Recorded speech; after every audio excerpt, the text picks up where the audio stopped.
අපේ ගෙවල් ගාව ඉන්නෝනේ හා කියන එළුවේ. අයියෝ ඕක මොකද්ද? අපේ ගෙවල් ගාව ඉන්නවා හරකෙක්. ඌ අයිතිකාරයාගේ නම කියලා කතා කරන්නේ. ඌ ඇට ගාවට එනවා. ඇවිල්ලා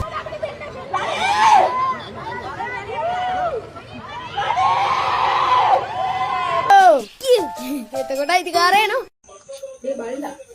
මොකෝ අනුරාධපුර දික්සඳ සෙනවියා පිරිවනේ විසු භික්ෂූන් වහන්සේ තමා රචනා කරලා තියෙන මහා නාම හිමි තමා රචනා කරලා තියෙන්නේ.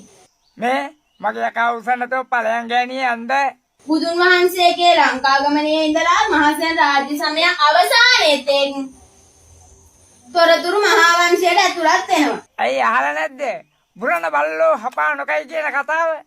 කිස්තු පූර්ව 5 වෙන හෝ 6 වෙන සියවසේ තමයි ඒක රචනා කරලා තියෙන නිදාගන්න බෑ ඔලුව උස්සපන්. මේ මගේ අකා උසන්නතෝ ඵලයන් ගෑණියේ අන්ද දැන් මේ මහා වංශය රචනා කරන්න ආభాසය ලබාගෙන තියෙනවා පොත් 3කි. මොනවද ඒ පොත් 3? කතා කරන බඩ කඩਿੱත්තුවා හිමීට කතා කරගත්තා නම් හොඳ. මොනවද පොත් 3?